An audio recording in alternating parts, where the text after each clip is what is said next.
Hay una función, una palabra clave más en el uso del group by, que es el having. Vamos a ver para qué sirve el having.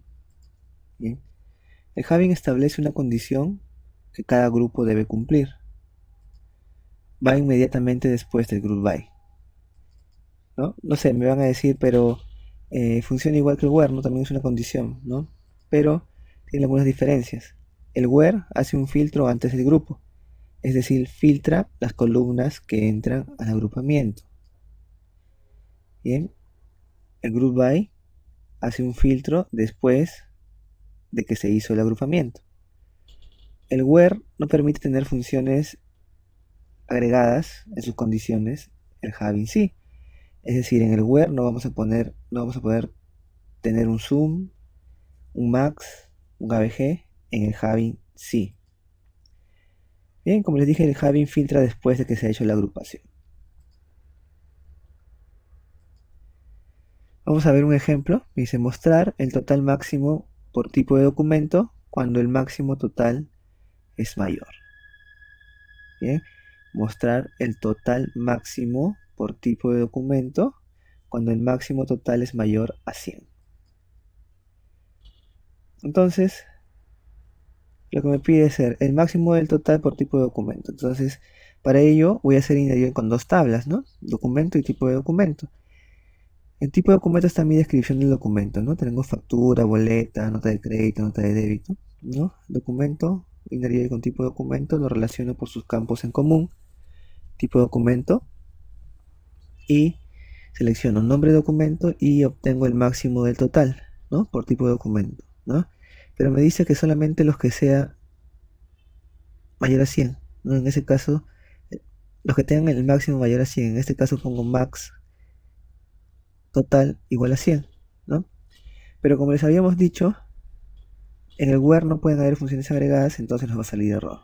Bien, en este caso deberíamos usar el having, ¿no? Después del group by,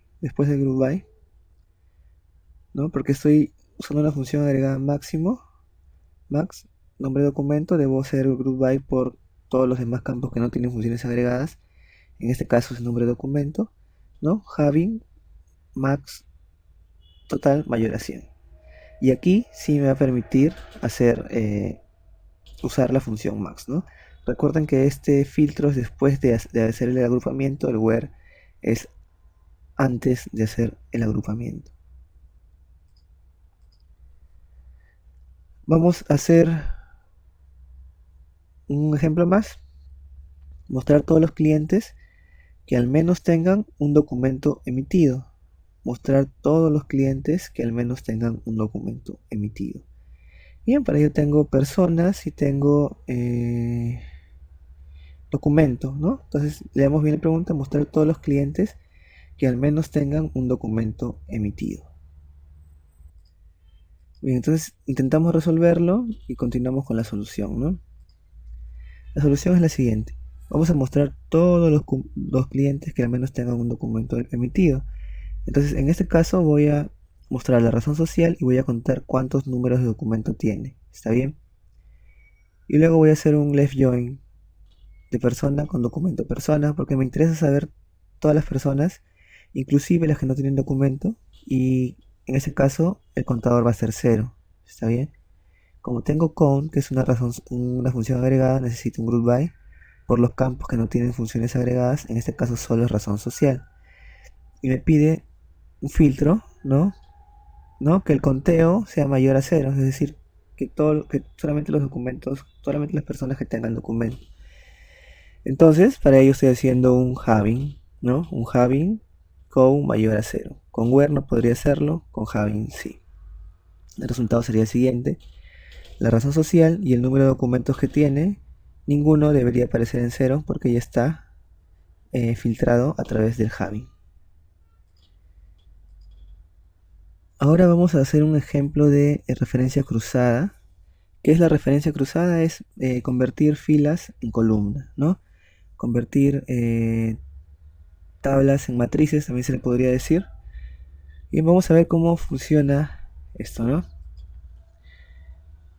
Las referencias cruzadas, como les dije, nos ayuda a convertir filas en columnas y viceversa. También podemos convertir columnas en filas, ¿no? Para ello se usa la función pivot y la función unpivot. Esas funciones pivot y unpivot se usan a partir del SQL Server 2012.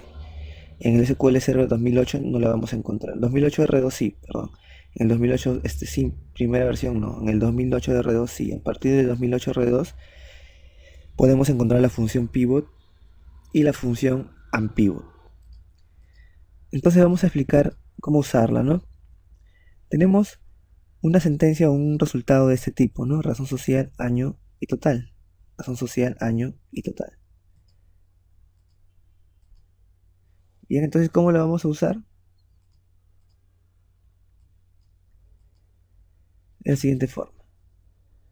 Bien, lo primero que necesitamos para usar una función pivot es un origen de datos. Un origen de datos.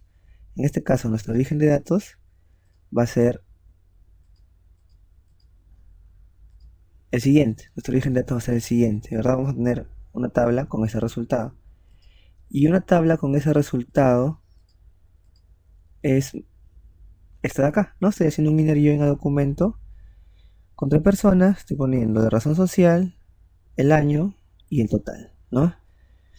Pero para tener un orden lo voy a poner en una tabla temporal, ¿no? Una tabla temporal que solamente va a tener validez al momento de mientras ejecuta la sesión, ¿no? Mientras dure la sesión, ¿no? Entonces, into tabla temporal, ¿no? La tabla temporal, recuerden, usan un Michi adelante, ¿no? Luego de ello, muchas veces nos olvidamos de que la tabla temporal consume recursos, por eso que la debemos eliminar al final de mis operaciones, ¿no? Entonces, defino mi origen de datos, por aquí voy a hacer operaciones y terminado las operaciones elimino mi tabla temporal, ¿no? Entonces vamos a ver qué tipo de operaciones vamos a hacer acá. El siguiente, ¿no? ¿Qué es lo que vamos a hacer? Vamos a hacer la función pivot, vamos a convertir filas en columnas. Entonces, ¿cómo se usa la función pivot?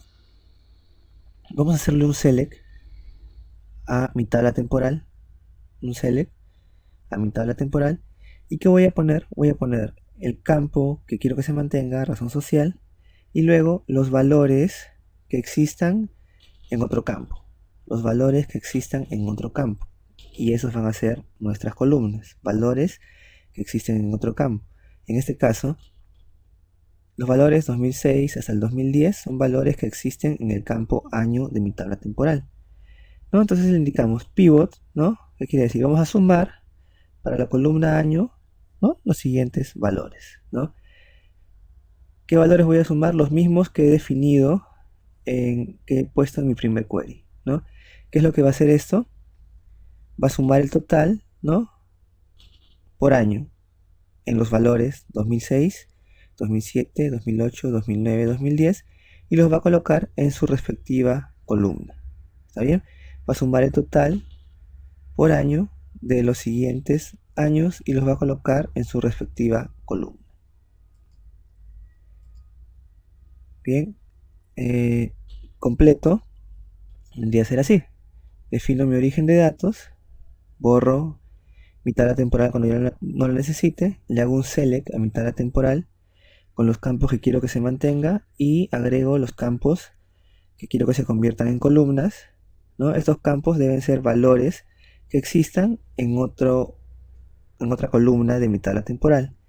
Del 2006 a 2007 son valores que existen en mi columna año de mi tabla temporal. Luego le indico la función pivot, ¿no?